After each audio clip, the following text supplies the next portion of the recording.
That evening, the forest breathed cold, and every branch beneath my feet reminded me that I didn't belong there. My son said he'd return at dawn, but when I fell and couldn't get up, I understood. He had no intention of coming back. I lay on the damp ground, feeling time erase everything I had done for him. But mourning didn't bring salvation. It brought a scream that didn't break my heart. It broke his. If this story resonated with your soul, click subscribe and let me know in the comments which city or country you're listening from. I'm truly curious to know where you're tuning in from. My name is Arthur Collins. I was 74 years old, retired from teaching American history at a public high school in southern Ohio. For over 40 years, I'd spoken to teenagers about the past, wars, speeches, the slow crawl of justice through time. I used to believe in structure, in consequences, in the idea that people who gave their all would, in the end, be remembered kindly. I held on to that belief long after I stopped holding chalk, long after the desks emptied and the last bell rang for me. But in the years that followed, life itself became my final lesson, and some of its teachings came slowly, like erosion, wearing me down without noise. That morning, I sat on the porch of the small ranch house where I'd lived alone for the last 9 years. My wife Ellen had passed in her sleep one March morning, and since then, the silence in the house had grown roots. I filled my time with simple things, folding laundry with unnecessary precision, organizing old lesson plans I'd never teach again, and staring too long at a wall that held no answers. The creak of the porch swing was the only sound that reminded me I was still moving through time. I watched birds. I counted steps. I waited for things that rarely came. Then came my son, Brian, 38 years old, full of plans and forward motion. He had a jaw clenched so tight it looked like it resented every moment not spent climbing. His visits were short, clipped affairs filled with glances at his phone and comments about how I needed to get outside more. "You're stiff because you sit all day," he said the week before. "You've got to get your blood moving, Dad." I didn't argue. I never did anymore. I nodded and said sure. Maybe he was right. So when he pulled into the gravel drive that Saturday morning and said he had a plan, I got in the car without hesitation. I wore an old flannel jacket and sturdy boots, the same kind I'd worn on field trips back when I was still Mr. Collins to kids with notebooks. The drive was long, past the edge of town, and deep into the rural stretches that folded around Wayne National Forest. He said he knew a spot, a loop trail, easy, with views of the creek and shaded paths that were good for thinking. I liked the sound of that. I liked anything that sounded like it would make me feel something other than still. The road narrowed until the car rocked with each bend. Trees reached overhead like quiet cathedral beams, their tips brushed with early autumn yellow. The air smelled of soil and pine bark, sweet and damp. I breathed deeper than usual. Brian parked near an old wooden sign with peeling letters. I had to hold the car door longer than I used to before standing up. My right knee clicked, a dry warning. He offered me a walking stick from the back. It was heavier than I expected. We entered the trail without fanfare. Just the two of us, him walking fast enough to make me shorten my pauses. I didn't want him to see how hard it was becoming. I used to walk miles in a day. Now every incline whispered against my joints. The woods around us thickened with each turn. The light filtered through the trees in slanted bars. I liked the way the sun painted the leaves gold in some places and left others in deep green shadow. It felt like I was walking through a painting I had no part in making. I tried to ask about his work, about how things were going with his wife, but the sound of my voice felt too large for the quiet of the forest. So I kept it inside. I noticed instead how he didn't look back, how his feet crunched forward without adjusting to mine, how he breathed like he was chasing something. I knew that look. I used to see it in students who thought life owed them momentum. After half an hour, my breathing grew heavy. My lungs were not what they used to be. My boots bit into the damp soil, and the trail narrowed into a dip, slick with old leaves and stones. I said nothing. I kept walking. I had learned long ago that silence was sometimes the only way to remain standing. The path curved around a slope and descended toward a darker patch of woods. Trees leaned closer together here, and the sound of the wind faded, replaced by the hush of needles brushing against one another, and the occasional snap of something unseen moving through the undergrowth. I stepped carefully. Every footfall required thought. I told myself I was fine. I was always fine. That was what you said when no one had time to listen. At one point, we passed a weathered bench made of 2 planks nailed into old stumps. Brian didn't notice it, but I did. I remembered benches like that from my youth, makeshift resting spots built by hands that didn't care for comfort, but needed a pause. I wanted to sit, just for a minute.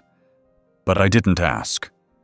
I kept walking, pretending my breath wasn't shallow, pretending I wasn't counting how many steps I could take before my ankle reminded me it had limits. The deeper we went, the more I felt the forest watching me. Not in a haunted way, but with the steady observation of something ancient. Trees don't forget. Stones don't move for anyone. And the path had no interest in how old I was or how hard I tried. It simply was. Eventually, I realized I hadn't heard my son's footsteps in a while. I rounded a bend and saw him waiting up ahead, arms crossed, looking slightly annoyed. "You all right?" he asked, not in words, but with the angle of his posture. I nodded and tapped the ground with the walking stick. He turned again and started down the trail faster. I followed. The light changed as the canopy thickened. The birds grew quieter. I looked up and saw a hawk circling high above the treetops. It moved in slow, wide spirals, as if tracing the shape of something I couldn't yet see. I envied it. The ease of flight. The lack of obligation. My ankle started to ache. I tried to hide the limp by shortening my stride. The stick helped, but the ground here was uneven, tangled with roots that rose like knuckles. Every few steps I had to steady myself. I told myself it was just for today, just until the loop brought us back to the car. Then I could rest. But the forest seemed to grow heavier around me, as if the air itself had weight. My legs grew tired, and I could no longer keep pace. Brian was just a figure now, shrinking between the trees. I called out, not loud, but enough to make him stop. He turned, a faint line of impatience on his face, then pointed down a path I hadn't noticed before. He said it led back, that it was shorter, that I could take it and he'd circle around to the car. I nodded. It sounded reasonable. It sounded like he knew the trail. I trusted him. I always had. He turned again, disappearing around a bend, his back straight and his strides confident. I stood for a moment at the edge of that narrow path, looking at the direction he'd pointed. Then I stepped into the shadowed corridor of trees, unaware that the forest was about to show me something I would never forget. The moment I stepped onto that side trail, something shifted beneath my feet. It wasn't just the texture of the path, though that changed too. The dirt was looser, darker, lined with tangled moss and patches of wet leaves that stuck to my boots like reminders. No, the shift was deeper than that. It was the stillness. The trees grew denser here, taller, their trunks thicker and closer together, as if they had huddled over the years to keep something in, or something out. The sunlight, which had filtered gently through the branches earlier, became threadbare. What little light remained hung above like a washed-out memory. And the silence. It was no longer just absence of sound. It felt intentional, like a pause between sentences that meant more than words ever could. I adjusted my grip on the walking stick and took another step forward. The ground dipped slightly, just enough to keep my knees guessing. With each footfall, the trail narrowed further, bordered now by tall ferns and thick brambles that clawed at the fabric of my jeans. I kept walking, even as a strange weight settled on my shoulders. It wasn't fear exactly. It was the awareness of being watched, though not by anything human. The forest didn't care who I was, but it noticed. It always noticed. I measured my progress not in distance, but in sounds. The first to vanish were the birds, then the insects. Then even the distant rustle of wind seemed to drop away, like it had lost interest. All that remained was the sound of my own breathing and the dull, rhythmic tap of my stick against the earth. That sound became a metronome, keeping time for thoughts I'd tried not to hear. I thought about the house, about the way the morning light used to fall through the kitchen blinds onto the ceramic tile, the way Ellen used to hum while drying dishes. That sound had faded long ago, replaced by the hum of the refrigerator and the creak of my own joints as I moved around alone. I thought about Brian's voice, always firm, always half a step ahead of empathy. I thought about how he didn't know me anymore, not really, and how I'd let that happen. Somewhere along the way, he stopped asking questions, and I stopped answering the ones he didn't ask. And now, here I was, following a path he'd suggested, unsure of whether I was supposed to trust the trail or question the man who pointed me toward it. The trail curved to the left, descending into a shallow gully lined with stones and tangled roots. I stepped carefully, but the slope pulled at me. I felt the sting of tension in my ankle, the tightness that came from overuse and stubbornness. I paused, not to rest, but to listen. Still no birds, no breeze, just the faint crackle of twigs beneath my boot. I took a breath and moved forward again, one step at a time. Each step echoed with memory. The time I sprained that same ankle coaching Little League, refusing to leave the dugout. The time I twisted it on the steps carrying groceries after Ellen's back surgery, too proud to ask for help. That ankle had always carried more than weight. It carried pride, mistakes, endurance. Now it carried silence. The brush thickened to my left, and I noticed the faint outline of what might have once been a deer path veering into the undergrowth. For a brief moment, I considered following it, wondering if it might lead back toward the creek or the road. But I didn't. I stuck to the path Brian had indicated, partly out of trust, partly out of habit. I had always followed the rules, the syllabus, the map. I believed in order, even when order no longer believed in me. The trail leveled out briefly, then dipped again, this time more sharply. The slope caught me off guard, and I had to brace myself against a nearby tree. My palm touched the rough bark, cool and slightly damp. I let it anchor me. There was a stillness in that tree, a permanence I envied. I stood there for a moment longer, not from pain, but from something more difficult to name. It was the feeling of being outside time.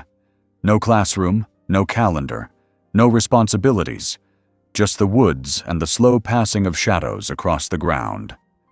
When I resumed walking, I noticed how my steps had changed. I was no longer walking with purpose. I was walking with awareness. Each placement of my foot was deliberate. I avoided stones, stepped over roots, leaned slightly into the stick to distribute my weight. The trail no longer felt like a loop. It felt like a question, and I wasn't sure I wanted the answer. I passed an old tree with a hollow near its base. Inside, the darkness was thick, almost velvety, and for a moment I imagined small eyes blinking back at me from within. But the hollow remained still, undisturbed. I moved on, though not without glancing back once. The image stayed with me, a small space carved by time, unbothered by the world beyond it, a hiding place, a grave, a refuge. I wasn't sure which. I began to lose track of time. My watch had stopped ticking months ago, and I never bothered to replace it. Now, minutes felt like hours, and steps felt like sentences in a book written by someone else. I wondered how far the trail would go. I wondered if it looped at all. I began to suspect it didn't. The ground beneath me changed again, softer, more uneven. leaves piled thick over patches of mud. I slid twice but caught myself both times. My ankle throbbed, a low heat that reminded me I was still breakable. Then I saw it. A clearing up ahead. Not wide, but open enough to let in a shaft of light that cut diagonally through the air like a blade. Dust particles floated in it, suspended like the pause between heartbeats. I stepped into the light and stood still. The warmth on my face startled me. It had been so long since I felt anything like that. In that moment, I thought about going back, about turning around and retracing my steps. But when I turned, the trail behind me had already disappeared. The path, once clear, was now hidden by shadows, overgrowth, confusion. I could no longer tell where I had entered or where I was meant to go. The forest, in its quiet way, had swallowed the root. I stood in the clearing, surrounded by trees whose names I didn't know, with a walking stick in one hand and an ankle that pulsed with every heartbeat.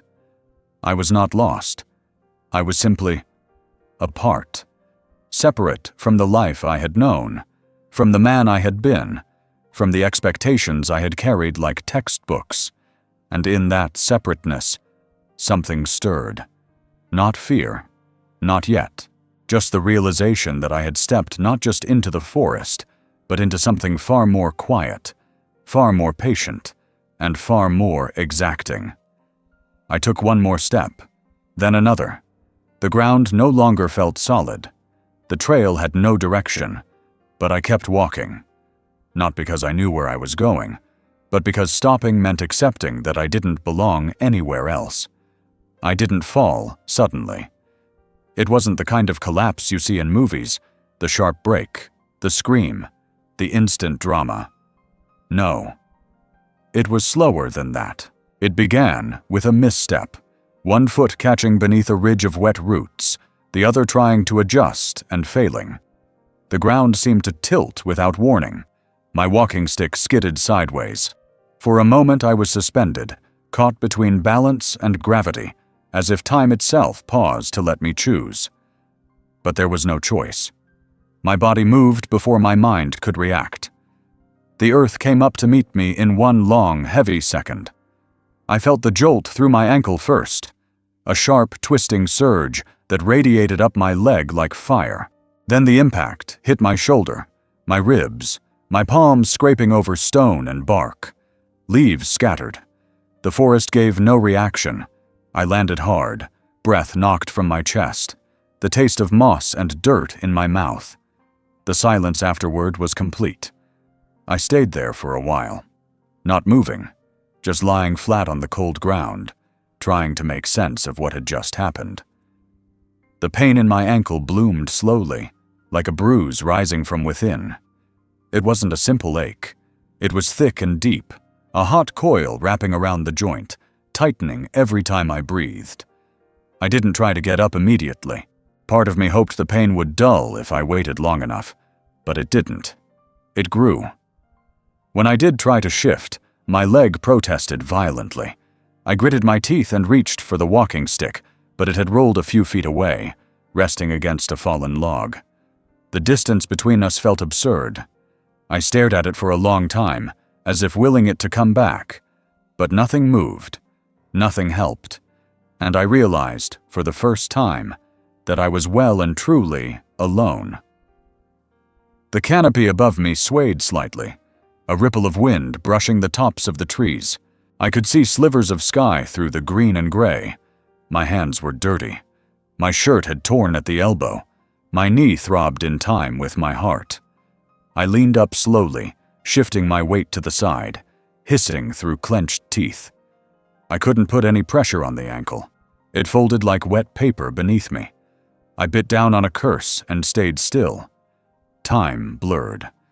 I don't know how long I sat like that, half propped against a tree, legs twisted uncomfortably, the weight of the fall settling deeper into my bones. The forest didn't care. Birds still didn't sing. The shadows lengthened as the day moved on, drawing long lines across the ground. I thought about crawling. I thought about yelling. but my voice felt useless in that vast silence. The trees wouldn't answer. No one would. Eventually, I pulled myself forward with my arms, dragging my body awkwardly toward the stick. Every shift was a negotiation between pain and will. My fingers dug into the dirt. My shoulder screamed from the strain. But I reached it. I pulled it toward me like a lifeline and hugged it to my chest for a moment, just to feel the solidity of something inanimate and dependable. With its help, I managed to sit up straighter, pressing my back against a tree trunk. The pressure soothed my spine slightly. I closed my eyes and listened, hoping for footsteps, voices, anything. But the woods had closed around me completely. I was not on a main trail. I was not near any landmark. I was just one man, hidden beneath the trees, hurting in a place where no one would think to look. My thoughts drifted to Brian. I imagined him continuing along the loop, unaware or maybe just unconcerned. I wanted to believe he'd come back, that he'd notice my absence, that something inside him would pull him toward worry. But deep down, there was a part of me, small but growing, that feared he wouldn't. Not because he was cruel, but because I had become too quiet in his life, too passive, too invisible. I stayed that way for hours. The shadows turned blue as the light faded. I tried to shift positions to relieve the pressure on my hip, but every movement sent a bolt of pain through my leg. My fingers began to tremble. I didn't know if it was fear, cold, or something else. Hunger crept in slowly, not as a pang, but as a strange hollowing, as if my stomach had resigned itself before I did. I remembered lessons I used to teach about the frontier, about men who survived in the wild, who built fires with nothing, who read the stars and hunted with sharpened stone. I remembered how boys in the back row used to roll their eyes. Now I couldn't light a match if my life depended on it. My phone was in my jacket, but there was no signal. I knew that before I checked. No bars, just an empty icon, mocking me. The forest grew darker. The air cooled. A dampness settled into the fabric of my clothes. I could feel the chill crawl across my skin like fingers. I thought about trying to build a shelter, but my body wouldn't cooperate. Every attempt to move sent fresh pain lancing up my side. So I sat still, propped against the trunk, hands wrapped around the stick, listening to a world that no longer included me. I wondered if this was how it ended, not with drama or spectacle, but with a quiet slipping away in a forgotten place. Not with screams or farewells, but with a slow erasure, unnoticed by the people who once needed you. I thought about Ellen. I thought about her hands, the way they used to brush crumbs off the table with care, as if even waste deserved dignity. I missed that kind of gentleness. It didn't exist here. As the darkness deepened, the forest came alive in other ways. I heard distant snaps, the low groan of trees shifting in the wind, the rustle of unseen animals moving through underbrush. I tried not to imagine eyes watching me, but it was hard not to. I was injured. I was still. And I was somewhere I didn't belong. Eventually, I gave up on trying to stay alert. I leaned my head back against the tree, allowing the weight of fatigue to settle in. My breath slowed. The pain became background noise. I focused on the sky, now barely visible through the canopy, and the faint promise of morning. Somewhere above those leaves, the sun waited to rise again. I just had to make it until then. But more than the pain, more than the cold, what pressed hardest against me was the silence. The kind of silence that didn't ask questions, didn't offer answers, just a void, patient and vast. And in that silence, I waited, not for rescue, not even for hope, but for something else, something I couldn't yet name. Night came slowly, but I felt every inch of its approach. The light didn't vanish all at once. It retreated by degrees, slipping off the bark, the leaves, the curves of the ground, like a tide going out. What had once been shapes became shadows, and then outlines, and then nothing at all. I sat still, wedged against the trunk of a tree, the walking stick resting across my lap like a broken oar in a sea of darkness. My leg throbbed with dull, steady pulses. Each one reminded me of its presence. Each one reminded me I couldn't move. I'd never spent a full night outdoors alone. Not in this way. Not unprepared. Injured, without even the assurance of shelter. In my younger years, I used to camp with Brian when he was a boy. We had a cheap nylon tent and a small propane stove. There were sleeping bags, marshmallows, pocket knives we never used. Those nights had been filled with firelight and stories, the world reduced to the small circle of warmth between us. But this night was larger than any circle. It stretched beyond my sight, beyond my reach, beyond any warmth I could remember. The cold came in slowly, threading itself through the fabric of my clothes, curling into the creases of my elbows and neck. I tried to shift my position to protect my injured ankle, but it was like moving a stone that had long since fused to the ground. Pain came again, fierce and unrelenting, and I stopped moving. Breathing through it was the only option. My breath misted in front of me, though I couldn't see it. I only felt the moisture on my lips, the way it cooled and vanished in the same second. Time lost meaning. I had no way to track it, no stars visible through the canopy, no moonlight to guide my sense of space, only blackness and the occasional brush of a breeze that stirred the leaves above with sounds too close to whispers. I couldn't tell what was wind and what was something else. There was no rhythm to the noise, just the random creaks and snaps and distant rustlings that told me I was not as alone as I felt. At one point, something moved nearby, close enough that I stopped breathing altogether. A crunch of leaves, a low, dragging sound. It could have been a raccoon, or a deer, or something else entirely. I didn't turn my head. I didn't move a muscle. I simply closed my eyes, as if the act of not seeing would make me invisible. I counted slowly in my head, not to track time, but to give myself something to do. That wasn't thinking.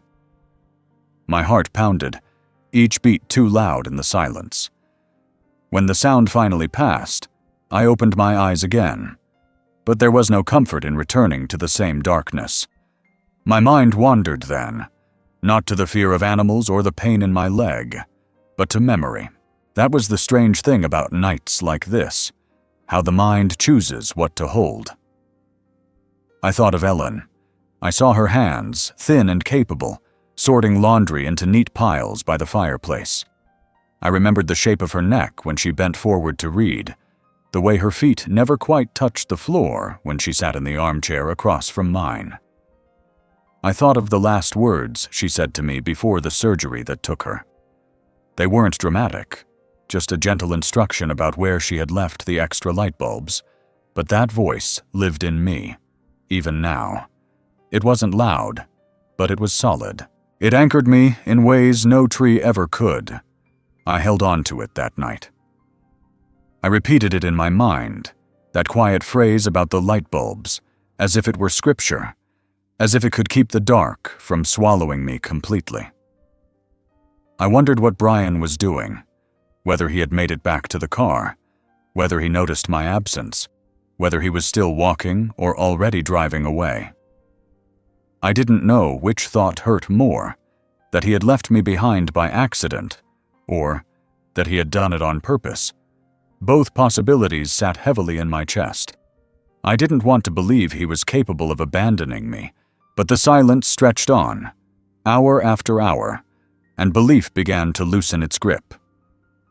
The pain dulled eventually, not because it went away, but because my body grew numb from the cold. My fingers tingled. My jaw ached from clenching. Every few minutes I would shift slightly, just to remind myself that I could. I didn't want to fall asleep. I didn't trust what would happen if I did. Not just the fear of animals or hypothermia, but something else. Something more final. Sleep felt like surrender, and I hadn't surrendered yet, but exhaustion was clever. It didn't demand. It seduced. It whispered things I wanted to believe. That the pain wasn't so bad.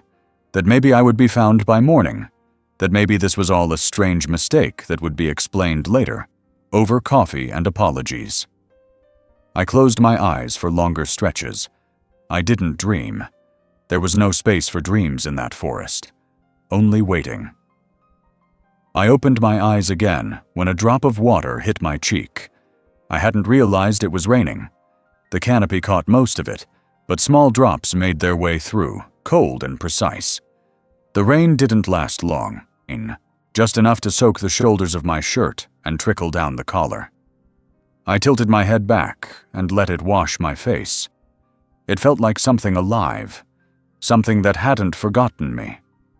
Somewhere far off, I heard a distant sound, like a low groan or a sigh from the earth itself. It passed quickly, and I wasn't sure if it was real or the product of a mind straining against isolation. My hearing had grown too sharp, tuned to every creak and shift. I imagined the forest breathing around me, ancient and slow, unconcerned with the fate of one man. I counted my breaths. I tried to stay awake. I watched the dark for any sign of change. And all the while, I listened to the trees, to the pain, to the silence that wrapped around me like a blanket made of stone. The night did not answer. It simply endured. I waited with it. I endured with it. And somewhere between breath and memory, between pain and resignation, I passed into the next hour. Maybe it was midnight. Maybe it was closer to dawn. I didn't know. All I knew was that I was still there, still breathing, still not gone. And that, for the moment, would have to be enough. The forest didn't change, but something inside me did. Maybe it was the way the cold settled deeper into my chest, or the realization that morning was still hours away. Maybe it was the numbness in my legs, or the ache in my back that forced me inward. I don't know what opened the door, but once it cracked, the memories came in like wind through a broken window. I didn't invite them. They simply arrived. I remembered the house we lived in when Brian was born. A 2-bedroom in a quiet corner of Springfield with uneven floorboards and a porch that leaned slightly to the left. The kitchen smelled like cinnamon more often than not, because Ellen loved baking things she didn't always finish. She used to hum along to the radio as she moved from counter to oven, wiping her hands on the same towel she kept slung over her shoulder. The linoleum was cracked near the sink, and every winter the pipes groaned like old men in the cold. But it was ours. Every inch of it felt like a room I had built with my bare hands, even if I never actually lifted a hammer. I remembered the first time Brian rode a bike without training wheels. He was 7. The street sloped slightly, and I had warned him not to go too fast. He didn't listen, of course. He pushed hard and flew straight into a rose bush 2 houses down. He came up scratched and embarrassed, but I pretended not to laugh. I just lifted him out, brushed off the leaves, and checked his elbows. That's what you did when you were a father. You showed up when it mattered. You made the pain smaller by being there. I remembered how he held my hand the rest of the walk home without saying a word. My breath fogged in the dark, but I didn't feel it anymore. My body had become a kind of shell. The forest faded around me, and I drifted deeper into the places only memory could reach. I saw Ellen's face again, young, tired, beautiful, in the way only familiarity can make someone. I saw her on the day we moved into our second house, boxes stacked higher than the energy we had. I saw her fall asleep on the couch with her hand still holding a spoon from dinner, a streak of sauce on her cheek. I never told her. I liked that moment too much to erase it. I remembered the smell of fresh paint in Brian's room when he was 11. We had promised to redecorate it together, but he got bored halfway through. I finished the job after he fell asleep, sitting on the floor with a roller and a lamp, covering the walls in blue while the rest of the house slept. The next morning, he looked surprised. Not grateful, just surprised. That's how it was with children. They think things appear on their own until they're old enough to see the effort behind it. I remembered the day my father died. I was 32. Brian was still small. We got the call after dinner. Ellen took the phone. She didn't say anything until she hung up. She just came into the living room, sat down beside me, and took my hand. That's all she did. And it was enough. I hadn't spoken to my father in years. We weren't close. He was a hard man, full of silence and expectations. But grief has a strange way of finding cracks in your armor. I sat in the dark that night and thought of all the times he didn't show up. I promised myself I would never be that kind of father. But promises have a way of fading in the noise of living. I tried. I really did. I made lunches, drove to school events, worked extra hours so Brian could have braces and summer camp and a used car on his 16th birthday. I stayed up late reviewing college applications with him. I sat quietly in the back row at his graduation, letting his mother take the front. I cheered anyway. I clapped even when my hands ached. I remembered the argument we had when he told us he was moving across the country. He said it like he was announcing the weather, like it was just something that had to happen. Ellen cried. I didn't. I couldn't. Not then. I just helped him pack and paid for the truck rental. When he hugged me goodbye, it was the kind of hug men give each other when they're already somewhere else in their minds. I stood in the driveway after he left, holding a coffee mug I didn't realize I had brought outside, and stared at the spot where his car had been. I didn't go back inside for a long time. The forest seemed quieter the more I remembered. Not peaceful, just still, as if it was listening, as if it had waited years to hear what I had kept locked inside. I remembered Ellen's last birthday. She didn't want a party. She just wanted to sit on the back porch and watch the wind move through the trees. I made her a cup of tea and brought out the old blanket we used when we first got married. She didn't say much. She didn't have to. She just looked out across the yard and smiled. That smile stayed with me longer than anything else. It stayed long after the doctors, long after the hospital visits, long after the funeral home closed its doors behind me. I remembered the day I gave Brian the deed to the house. He was struggling, newly married, trying to make ends meet. I thought I was helping. I thought it would bring us closer. I signed it over with the belief that he'd understand what it meant, not just legally, but emotionally. He took the papers, said thank you, and moved in with the confidence of someone who had never paid for the floor under his feet. I didn't blame him. Not exactly. I just waited for the day he'd see it. Really see it. The quiet giving behind it all. I shifted again. My ankle throbbed with the movement. The forest remained indifferent. Above me, branches moved gently in the wind, casting shadows I couldn't see but could imagine. I remembered the sound of Brian's laughter when he was 4, unfiltered, bright, like bells in a church I no longer attended. I remembered the way he used to run into my arms without thinking, without shame. That kind of love doesn't last, not because it disappears, but because it grows up, and sometimes it forgets where it started. I remembered myself at 45, standing in the backyard after mowing the lawn, looking up at the sky and wondering how I got there. I remembered myself at 53, holding Ellen's hand during her first chemotherapy treatment, pretending to be strong while she was the one reassuring me. I remembered being 67, folding laundry alone for the first time in decades, realizing I had forgotten how to separate the colors.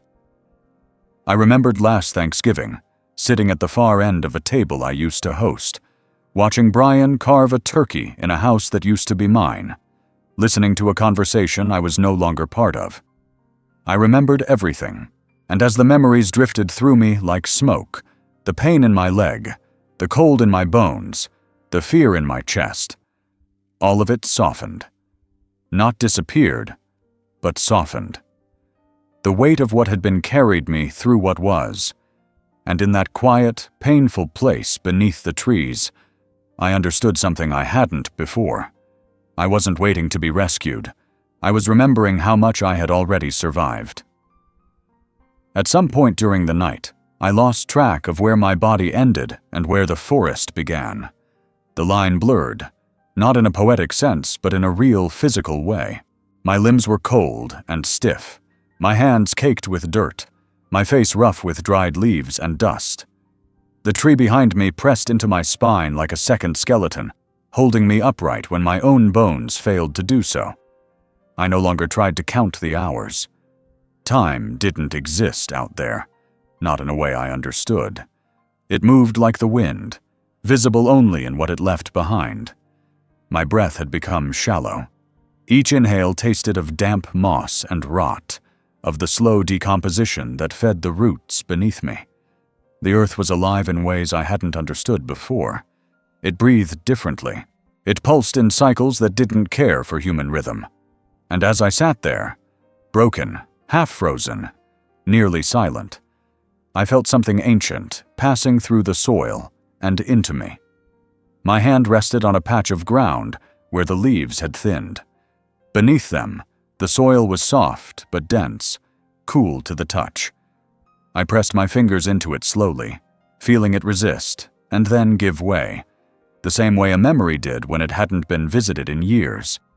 My fingertips brushed against a small root, thin, stubborn, curled like a knuckle.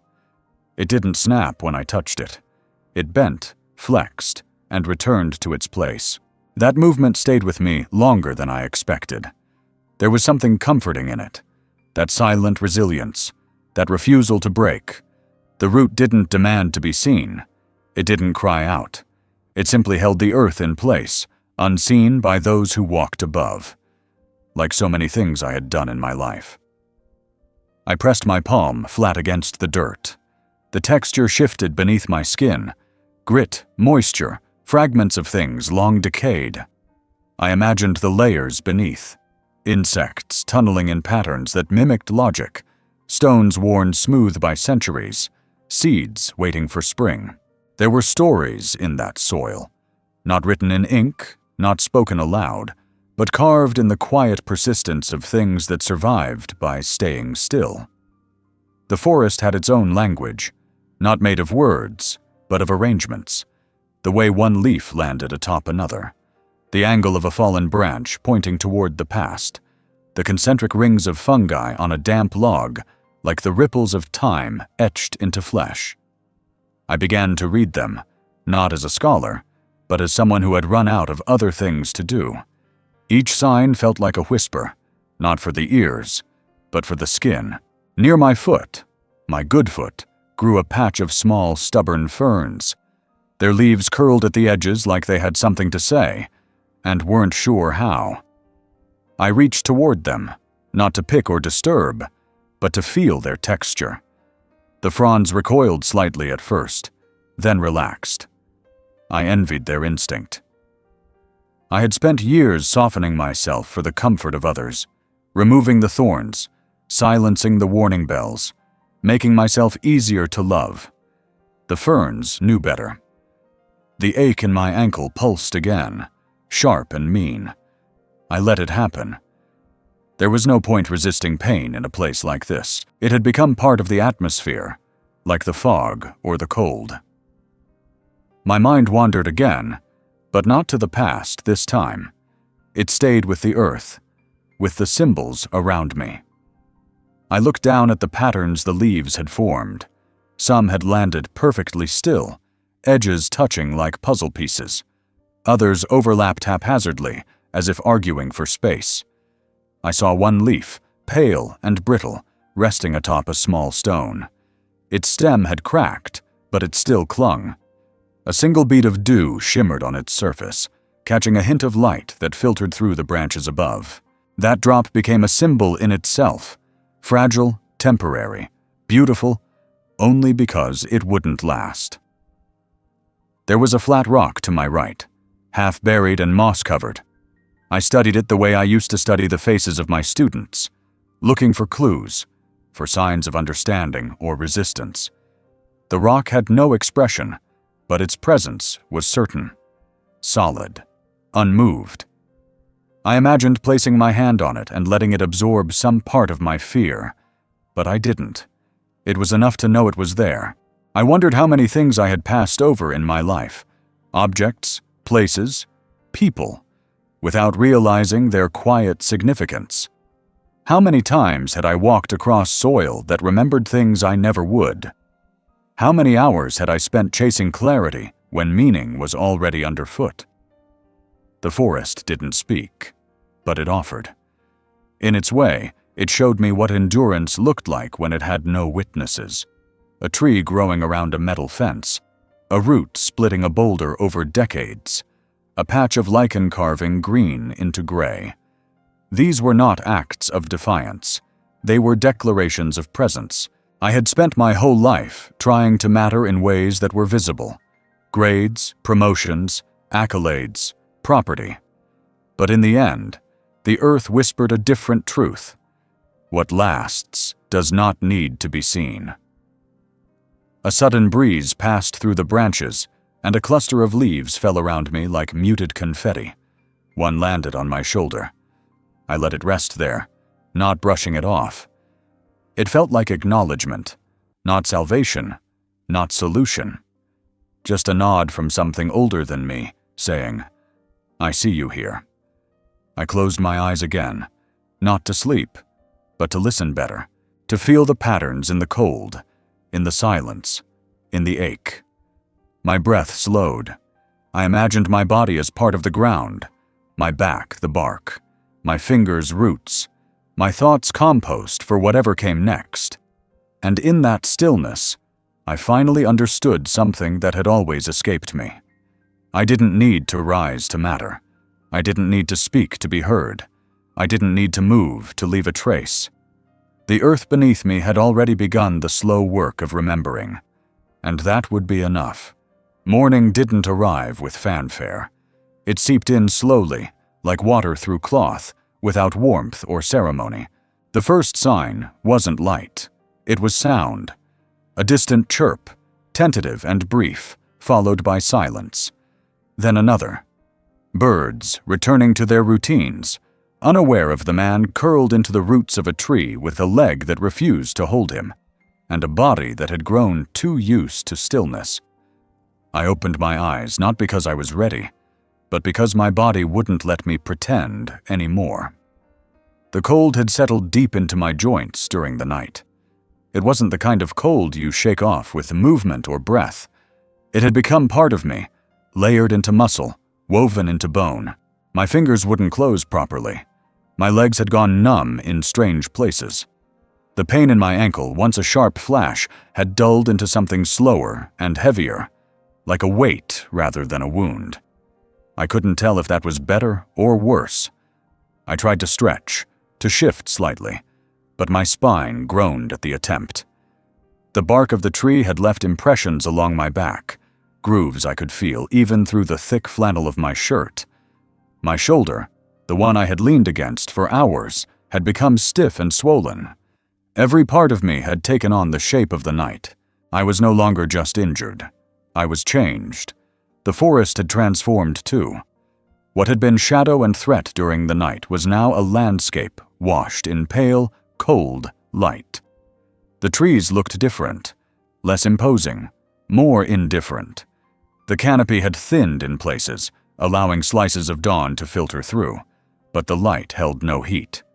It painted the world in gray and silver, as if even the sun had been chilled by the night. I looked at my hands, dirt embedded under the nails, small cuts along the knuckles, skin dry and pale. I flexed them slowly, coaxing life back into the fingers. They trembled with the effort. I pressed one palm into the soil beside me and tried to push myself upright. The motion was clumsy. My body resisted like rusted metal. My ankle flared in protest, and I froze halfway up, waiting for the pain to settle into something bearable.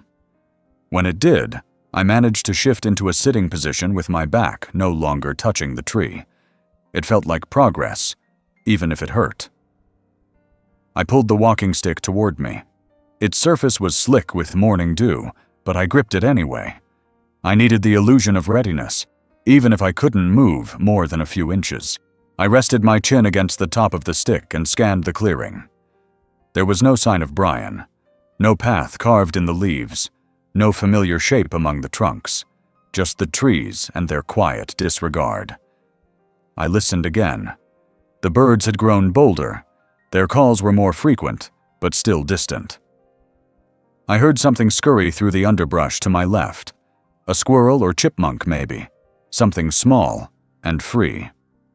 A breeze moved through the trees, gentle but sharp.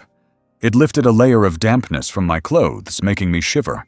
My mouth was dry, my throat lined with the kind of roughness that came from breathing cold air too long. I licked my lips and tasted nothing. Hunger gnawed faintly at my stomach, but thirst was louder. I thought about water, clean and cold, the kind that ran from a tap without effort. I remembered the sound it made filling a glass, the way it felt going down. Out here, those things belonged to another life. I tilted my head back and looked up. Through the gaps in the branches, the sky was a dull, heavy blue, clouded, without definition.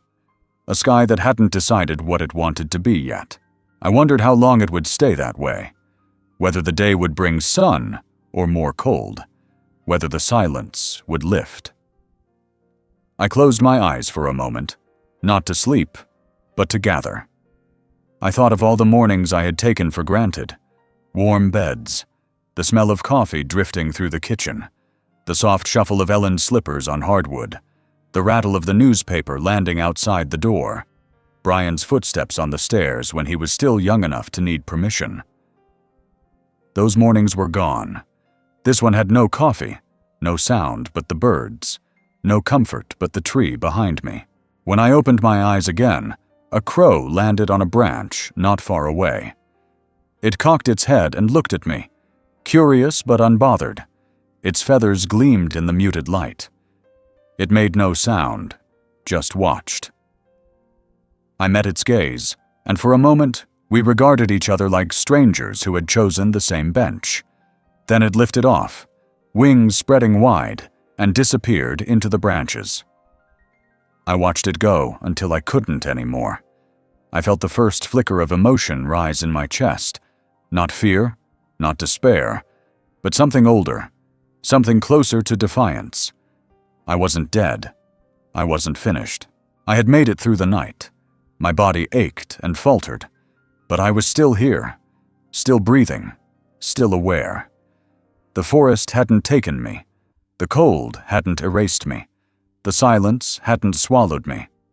I began to think, not of rescue, but of what came next. I knew I couldn't walk. Not far, but maybe far enough.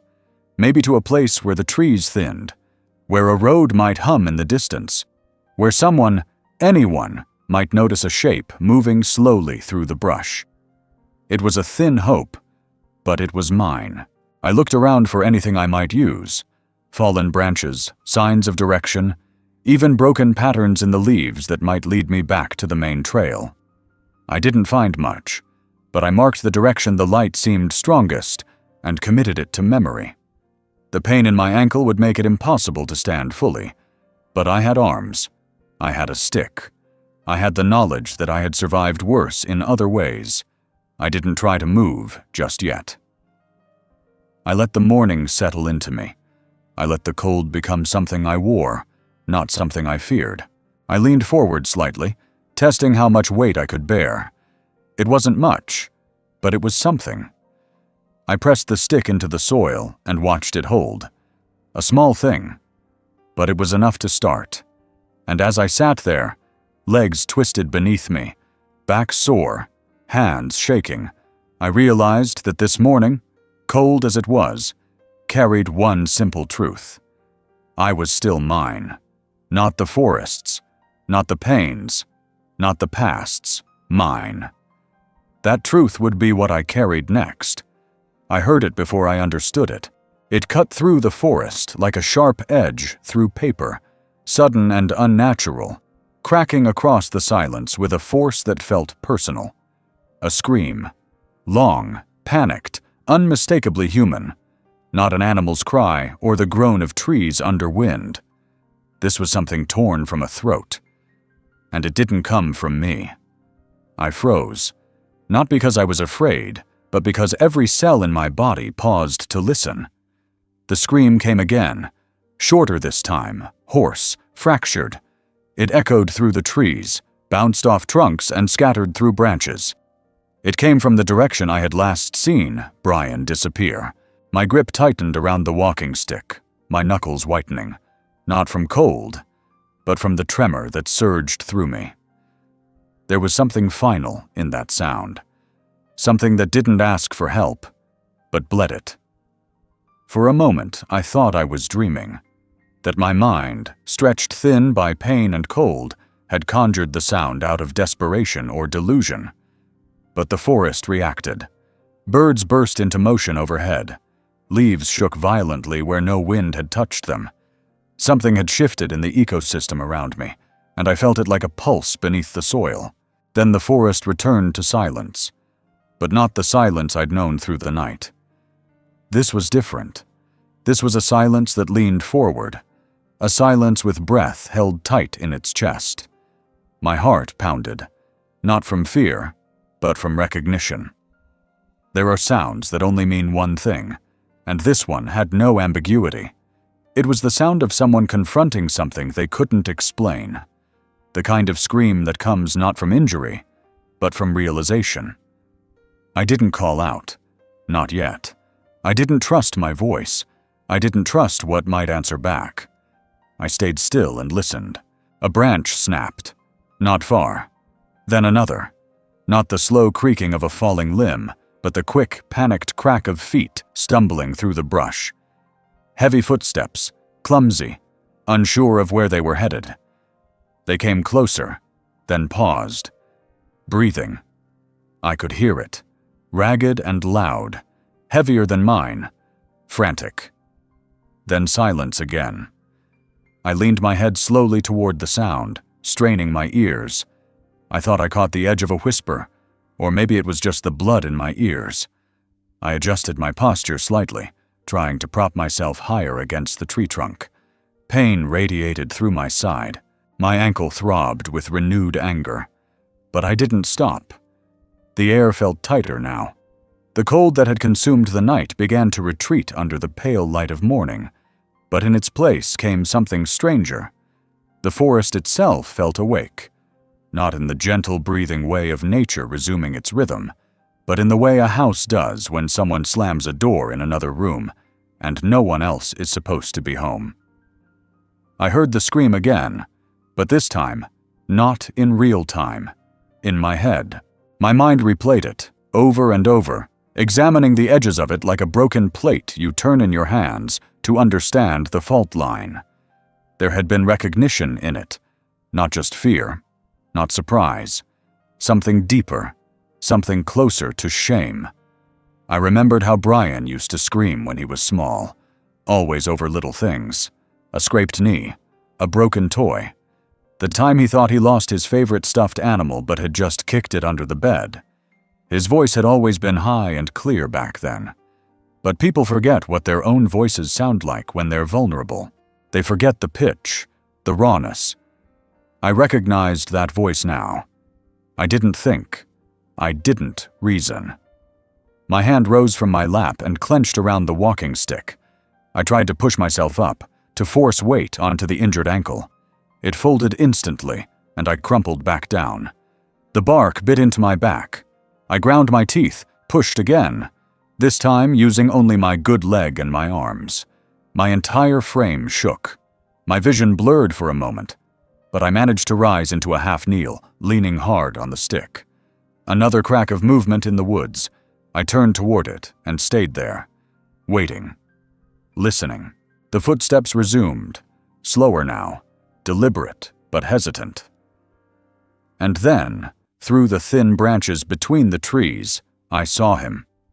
He stepped into view like a man stepping into a memory, pale, mouth half open, eyes wide with something I hadn't seen in him in years, uncertainty. His clothes were torn at the sleeve, mud caked one pant leg.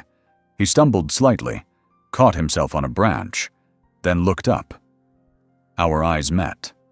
I didn't speak. I didn't move. I watched as something moved through his expression. Recognition, disbelief, maybe even guilt. He looked older than he had the day before. Thinner, smaller. Whatever he had seen in the woods had left its mark. Whatever he had screamed at, it had found a place in his body and stayed there. But I still didn't say anything. The moment stretched between us, brittle and full of things unsaid. He took a step toward me, then stopped. He opened his mouth, closed it again. His breathing had slowed, but not calmed. He looked at me like a man seeing someone he thought he had lost, or maybe someone he thought he had left behind. Either way, he didn't look triumphant. He looked undone. I watched the shape of him, the man who used to sit on my shoulders, the man who once called for me when nightmares found him. Now he was the one haunted, and the forest had been the one to show him what I never could. Not through lectures, not through discipline, but through silence. I didn't need to ask what he saw. It didn't matter, because whatever had been screaming inside him now had a name. And it wasn't the forest. It wasn't some shadow in the trees. It was something he carried, something that had followed him longer than he realized. And now, standing there, with me watching and not speaking, he had to face it.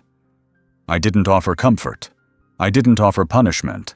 I simply remained, upright, injured, present. Sometimes the greatest scream is the one no one answers. Sometimes silence is the echo that lingers long after the cry. He stood a few yards away, unmoving, his chest heaving like a man who had just surfaced from deep water. His shoulders, once so squared and confident, slouched forward under an invisible weight. He looked as if he had seen something that tore the foundation from under his feet, and he hadn't yet figured out how to stand on what remained. But what caught me most wasn't his posture, or his bruised clothes. It was his face.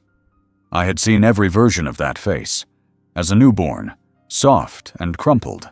As a child, full of energy and endless questions. As a teenager, hardened by pride, slick with defiance. As a man, unreadable and distant. But the face he wore now was one I didn't recognize. And yet, it was the most honest I had ever seen. He was pale in the light of morning, the grayish kind of pale that seemed to come from inside rather than from the cold. His jaw twitched with some internal conflict he couldn't control. His lips parted and closed again, like a man struggling to speak through winded breath, but no sound came. There was a tremor in his hands, too slight to be dramatic, too steady to be missed. He didn't try to hide it. Maybe he no longer could. His eyes didn't meet mine at first. They moved, searching the trees, the sky, the ground around my feet, anywhere but directly at me. It reminded me of how children look after they've broken something fragile. Not out of guilt, not at first. Out of fear. Fear of consequence. Fear of being found out. Fear of understanding too late what they've done. But he wasn't a child. And this wasn't a broken plate or a cracked window. This was something deeper. He had broken something that had always been invisible, something that lived between us. When his eyes finally did reach mine, I saw it. Raw and unguarded. Fear. Not fear of me. Not fear of punishment. Not even fear of what the forest might hold. It was the fear that comes when a man realizes he has been wrong, not in theory, but in action. When he can't hide behind excuses or context.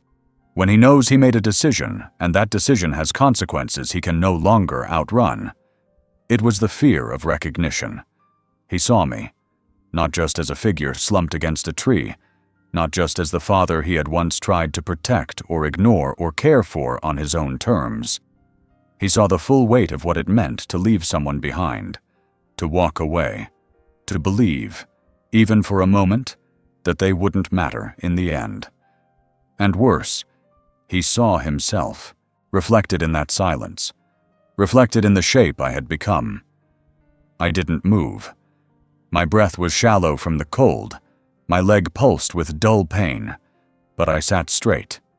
I kept my eyes on him. I gave him nothing to hide behind. He stepped forward, just 1 foot. The sound of the leaf crunch beneath his boot seemed louder than it should have been. He flinched at the noise, as if it reminded him that he wasn't a ghost yet, that he still had a body, that he still occupied space, that he was still responsible. He rubbed a hand across his face, trying to erase something invisible. Maybe the fear, maybe the shame, maybe the image of me, still breathing when I shouldn't have been. I had survived, and something in him had not expected that. There are moments when fear rewrites a person. You can see it happen, a shifting in the skin, a collapse of whatever mask they wore. I watched as his expression changed, not softened, not relaxed, but crumbled slightly, as if what held his image together had given out. There were no words in him, none he could form without them breaking apart in his throat. He didn't need them. His silence spoke louder than anything else. In it, I heard his panic.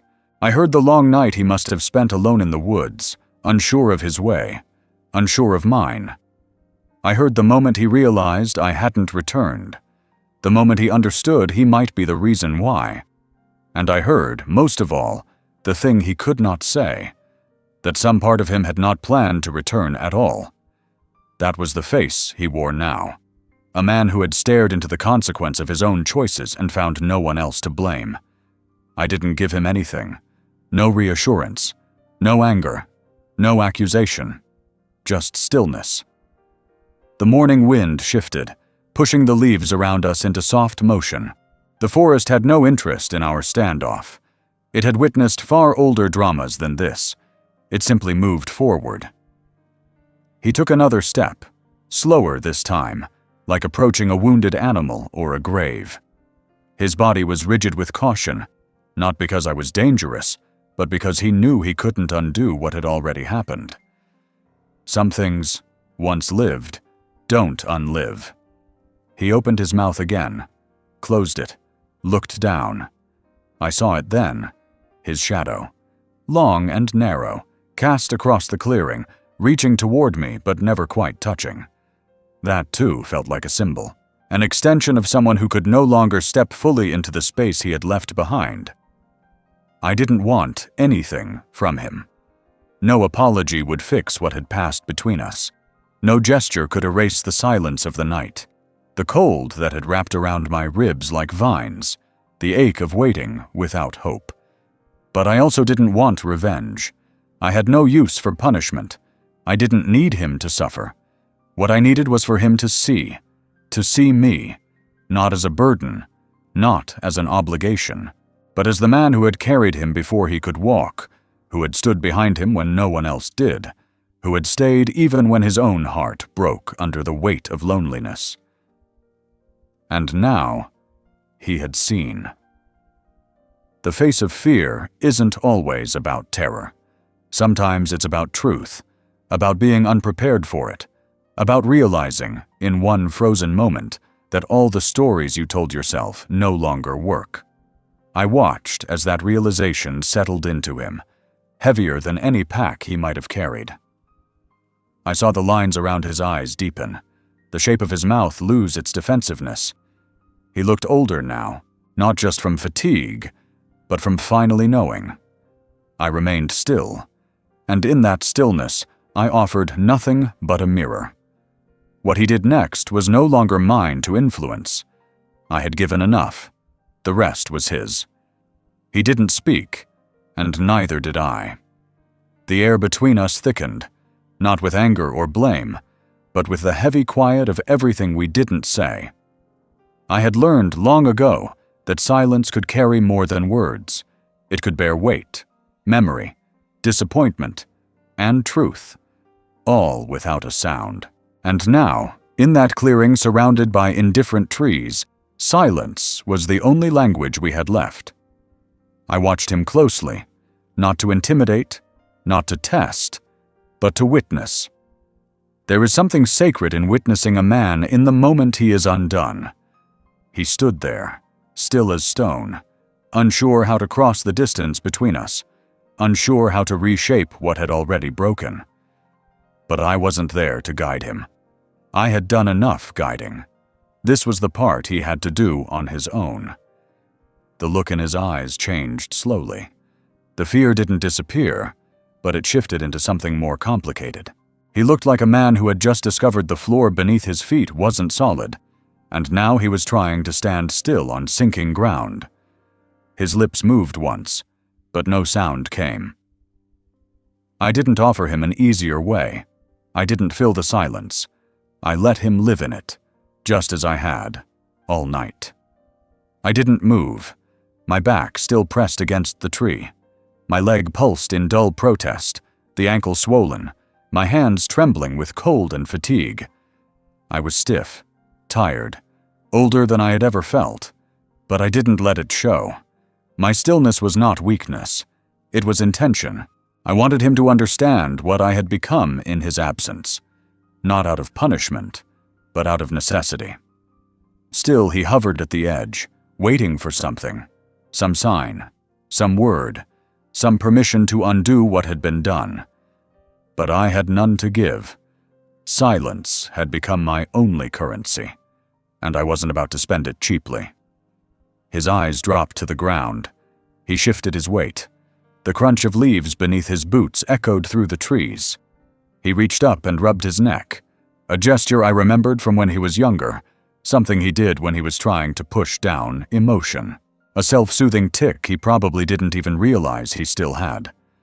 That alone told me more than 1,000 words could have. I let the quiet stretch. It didn't threaten me. I had lived inside it for longer than he could understand. After Ellen died, I had learned to sit in rooms where the only sound was my own breathing. I had cooked meals in silence, eaten them in silence, washed the dishes without the sound of laughter or footsteps or conversation. I had listened to the hum of the refrigerator like it was a lullaby.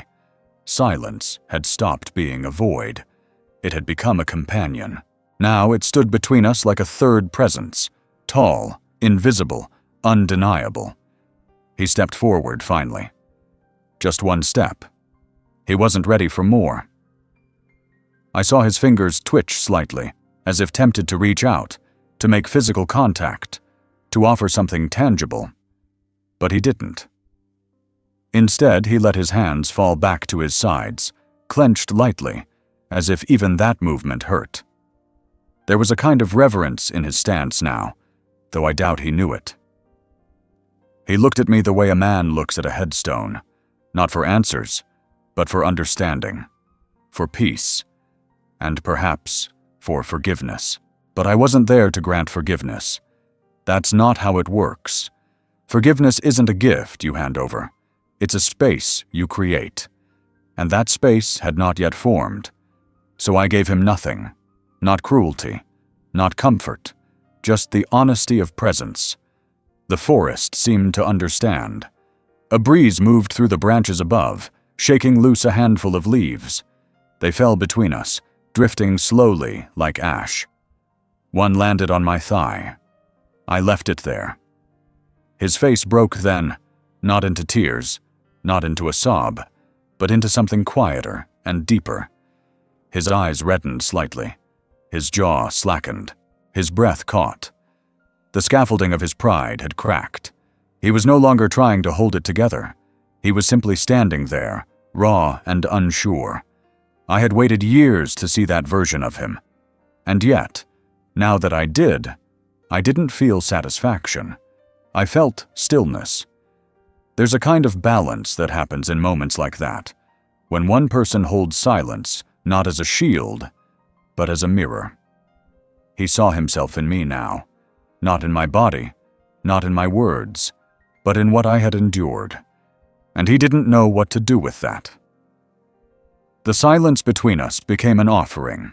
It said, "I won't chase you. I won't save you. I won't condemn you. But I am here." That, I knew, would echo in him longer than any sermon. It would follow him through the rest of his life, in rooms filled with voices, in celebrations where laughter rang loud. He would remember the absence, the stillness, the man who did not speak because there was nothing left to say. I had given him everything already: my time, my labor, my body, my trust, my past, all of it. And when he had walked away, I had not stopped him. I had let him go with the last thing I had left, my belief that he would return different. Now, he had. But I had changed too. The part of me that used to fill the room, that used to reach out first, that used to forgive before the wound had even cooled, that part was gone. Not in bitterness, not in vengeance, but in clarity. He had arrived looking for words, looking for rescue, looking for a familiar script where we would fall back into our roles. Me, the father, him, the son, and the pain swept away like dust from a kitchen floor. But I offered him silence, and in that silence, I gave him the only thing I had left, a reflection. It was up to him now to see what was there, to carry it, to decide what to do with it. And I knew, whether he stayed another second or walked away again, he would never hear silence the same way again. The forest had been there the whole time, watching, not like a person watches with curiosity or judgment, but with something more permanent, something elemental. It had stood silent through our unraveling, through the scream, through the collapse of everything my son and I had built and broken. It had watched us with the patience of stone, with the stillness of things that existed long before us and would remain long after. I sat under that same tree, my spine aching against its rough bark, my limbs stiff and slow. My breath left me in slow, deliberate clouds. The pain in my ankle had dulled into something cold and constant, like an old truth you learn to live with. I could feel the forest breathing around me, not in any literal way, but in the creak of the branches, the way the light shifted across the ground, the soft hush of the leaves adjusting themselves. The forest didn't speak, but it bore witness. It had seen the moment I fell. It had heard the weight of my body hit the earth and listened as I gasped through the first wave of pain. It had felt the change in the air when I realized I had been left, and it had remained indifferent, but not unaware. There was something strangely comforting in that indifference. Unlike people, the forest didn't pretend. It didn't apologize. It didn't offer words it didn't mean. It simply existed, whole and unashamed, unburdened by the weight of interpretation. It gave me no meaning, no answers, but it gave me presence. And in that presence, I found a kind of dignity. I looked around at the tall trunks rising like pillars, their bark rough and scarred from storms and time. Some were twisted slightly, bent by wind or lightning, but still they stood. Some leaned toward others, touched only by a limb or a shadow. None of them perfect, none of them symmetrical, but all of them alive. And it struck me, this forest, with all its brokenness, had more integrity than most people I knew. There were no straight lines here, no clean borders, no neat resolutions. And maybe that was why it had held me. Not because it wanted me, not because it cared, but because it understood how to hold broken things. It had been holding them for centuries, fallen branches, rotting stumps, nests abandoned mid-season. It made room for loss and let it become part of the pattern. That was a kind of wisdom I had never been taught in school. Brian remained nearby, quiet now, more shadow than man. He hadn't tried to close the distance again. He stood with his hands at his sides, his eyes still locked somewhere between past and present. I didn't look at him anymore, not because I couldn't, but because I didn't need to. The forest was watching enough for the both of us. A small bird landed a few feet away, hopping through the fallen leaves with casual confidence. It pecked at something invisible, then moved on, uninterested in the human tension nearby. I envied its freedom, its certainty, its lack of questions. To exist only in the moment. That was a luxury we were no longer afforded. I let my head rest back against the tree. The bark dug into my scalp, rough and uneven. It reminded me I was still part of something, still connected to the real. I had spent too many years drifting through a world of muted conversation and empty gestures. Too many holidays where the table was full, but the silence between bites screamed louder than joy. Too many moments where my presence was treated like furniture, useful, unmoving, expected. But here, in the dirt and the damp, I was no one's convenience. I was simply a man, worn, weathered, waiting. And the forest didn't ask me to be anything else. A breeze moved through the clearing, lifting the topsoil into a brief dance before settling again. I felt it on my cheeks, against the back of my neck, like a whisper with no intention. The light shifted again, less gray now, more silver. The sun had started its climb, but the warmth hadn't arrived yet. That felt appropriate. The light without the warmth, truth without the comfort.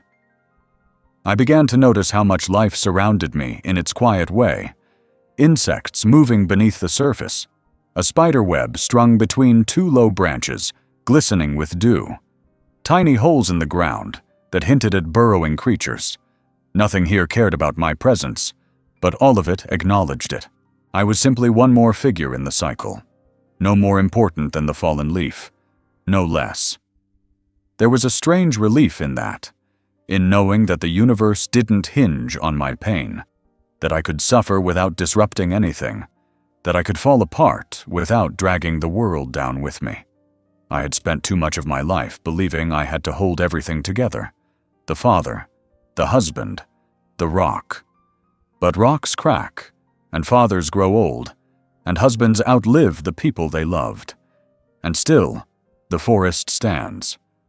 I looked up into the canopy again. The leaves high above moved like thoughts I couldn't reach.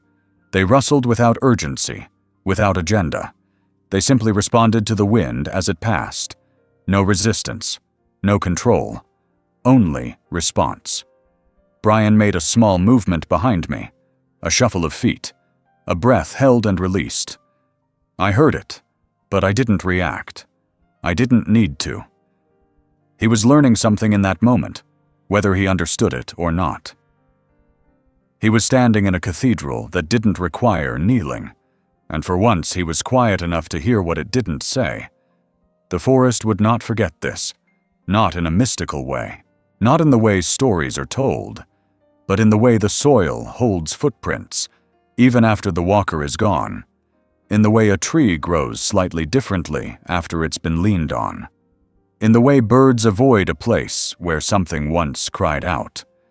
The memory would stay, not as a scar, but as a shift in the pattern, subtle, lasting. I didn't cry.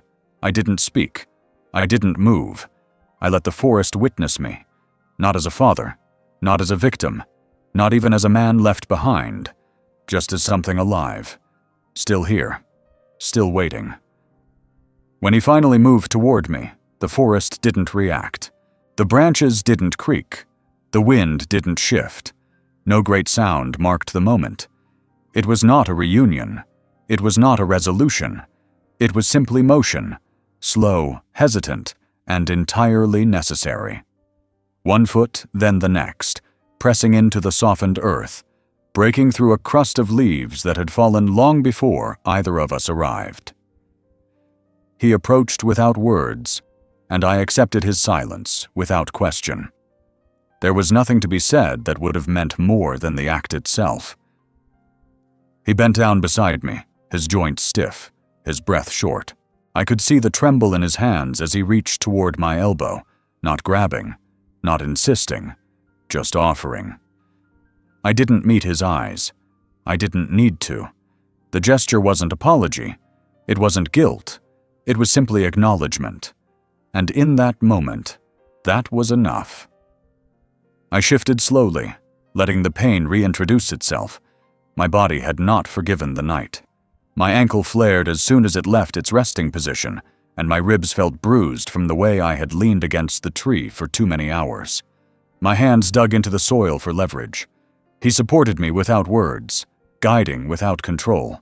We moved together, not in harmony, not in confidence, but in necessity. Standing was not triumph. It was labor. I rose in sections, one piece at a time, every movement watched over by the same trees that had seen me fall. My leg barely held me, so I leaned heavier into the walking stick. He didn't try to take it. He didn't offer an arm. He understood that this moment was not about being carried. It was about being witnessed standing. We didn't speak. The quiet between us was thick and meaningful, stretched by time and weighted by understanding. He hovered close, but not too close, learning finally the distance required to respect someone's pain. I didn't tell him I was ready. I simply began to move, slowly, inch by inch, retracing a path I didn't recognize. The forest had no signs, no markers, but something in the light told me which way the clearing opened. Each step was work. My injured leg dragged slightly, enough to leave a mark in the soft trail of leaves behind us. I felt the scratch of twigs on my shins, the uneven pull of damp earth underfoot. My balance wavered. I paused often. He waited each time, never impatient, never prompting, just waiting. At one point we passed a tree with a jagged scar along its trunk. I touched it as I passed, my fingers brushing the bark. The wound on the tree was old, healed in its own way, though the mark remained. I didn't need the metaphor. It lived itself. He stayed behind me, a few steps back, not out of shame, but understanding. He didn't try to lead. He didn't try to correct my pace or suggest a better way. He simply followed, not as a son walking with his father, but as a man returning beside someone he had once abandoned. The rhythm between us was slow and imperfect, but real. The walk took longer than it should have. My leg ached deeply. My foot began to numb. My hands cramped around the stick. But I didn't stop. I wasn't walking just to leave the forest. I was walking to prove I still could. Not to him, not to anyone, to myself. We came upon a small rise in the earth. Nothing dramatic, just a soft incline that under different circumstances would have passed without thought. But now, it was a mountain. I stopped at its base, staring upward, knowing what it would ask of me. I heard him shift behind me, felt his hesitation. He still didn't speak. I appreciated that. With effort, I climbed it. Not quickly, not gracefully, but fully on my own. When I reached the top, I paused and looked out. There was no great view, just more trees. But the light had shifted slightly, less silver now, more pale gold. The sun was rising.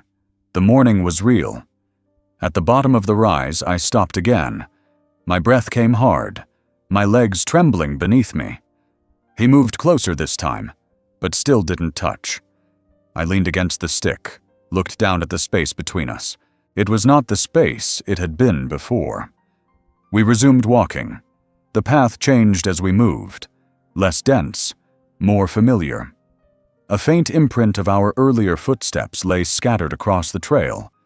I recognized none of it, but my body responded to the idea of returning. My heart knew we were near the edge. And then, through the trees, I saw the sliver of his car.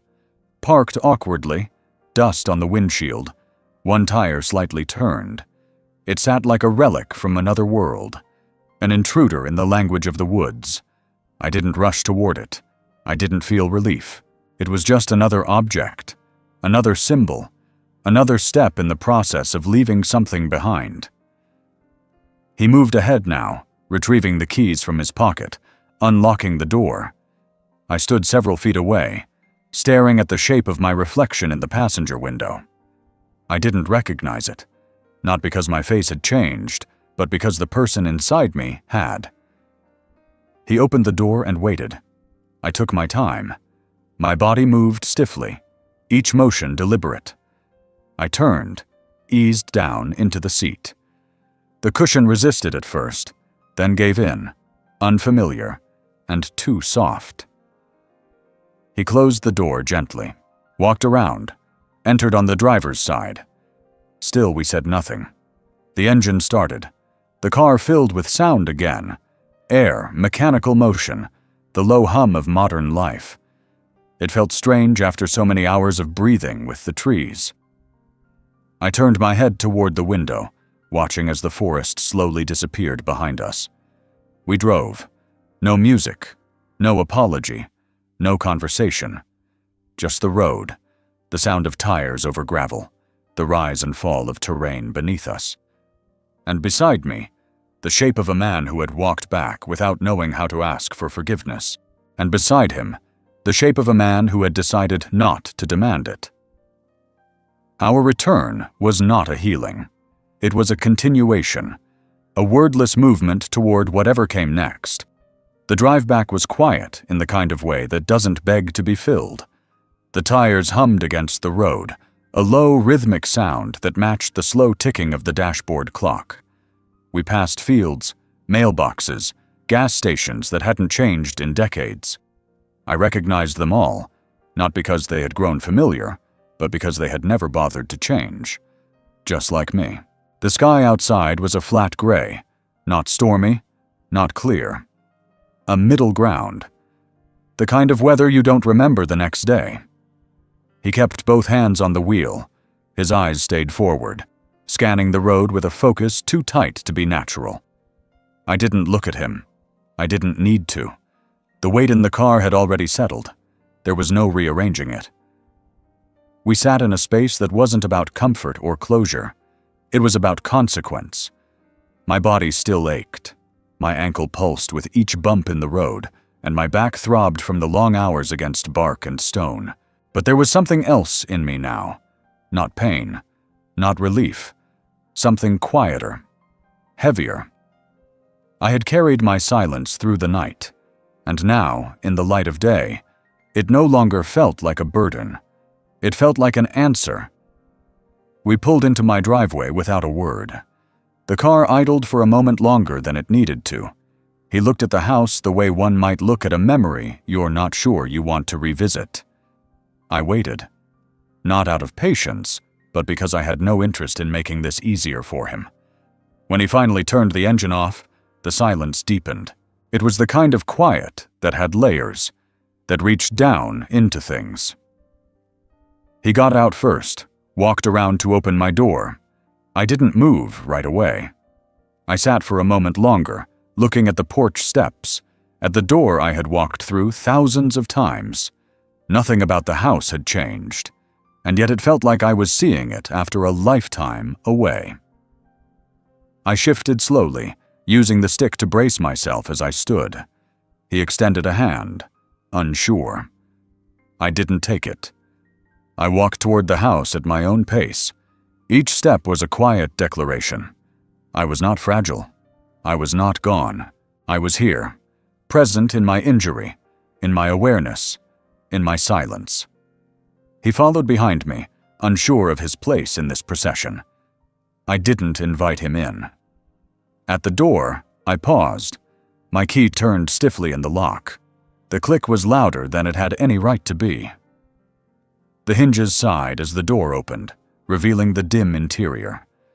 I stepped inside. The air was familiar, dust and old wood, and something faintly floral from a candle long since burned out. I stood in the threshold for a moment, letting the silence settle over me like a coat I hadn't worn in a while. He stayed on the porch. I walked through the house, slowly. Each room met me like an old acquaintance, changed slightly, but still holding my shape. The living room, with its sunken cushions. The kitchen, with its chipped countertop and faded curtains. The hallway lined with photos I no longer glanced at. It all felt both distant and intimate, like a life I had once rented and now owned again. I made it to the back of the house, to the small den where I used to read. I lowered myself into the chair by the window, the one Ellen had upholstered herself, thread by thread. The cushion gave beneath me with a sigh. I leaned back, the walking stick resting across my knees, and closed my eyes. There was no triumph in me, no anger, just stillness. I heard the front door creak again, soft footsteps. He had entered the house after all. I didn't turn around. I didn't call to him. I let him move through the space like a man walking through a museum of someone else's life. Every sound he made was a reminder of what he had done, of what he had almost undone, of what he could never take back. He paused in the hallway. I knew the exact spot, the place where the light from the kitchen met the edge of the rug. I imagined him standing there, looking at the photos on the wall. One of him as a boy, in my arms. Another, older, at a graduation. Smiling because someone told him to. All frozen moments, framed in expectation. None of them told the truth. He stood there for a long time. I didn't speak. There was no ceremony in this, no speech that would make the past smaller. What we had now was reckoning, and reckoning is a solitary thing. I wasn't going to do the work for him. He turned eventually. I heard the front door again, the shuffle of feet, the slow click of it closing. Then silence. Complete. And I breathed. Not deeply, not freely, but completely. The house exhaled with me. I looked down at my hands, rough, tired, lined with time. They had held him once, held his mother, built this home board by board. They had typed lesson plans, dug gardens, folded sheets. They had aged in the background of everyone else's lives, and now they rested open in my lap, empty, but not lost. Outside, the wind moved through the trees. Leaves scratched against the windows, soft and steady. The forest no longer pressed on me. It had let me go, but it had left its mark, not visible, not bruised, etched deeper than that. This was my silence now, not the silence of waiting, not the silence of abandonment, but the silence that follows understanding, the kind that fills the space once held by resentment or hope and replaces it with something more grounded. He would carry what happened, maybe not in words, maybe not in confession, but in the way he walked, in the way he remembered the shape of my stillness, the way he'd see a forest now and feel the weight of what had been done inside it. And I had no interest in punishing him. I had no interest in teaching any further lessons. My silence had already taught him everything he needed to know. This was not revenge. This was reckoning. And reckoning, when done right, doesn't shout. It breathes. It endures. It waits.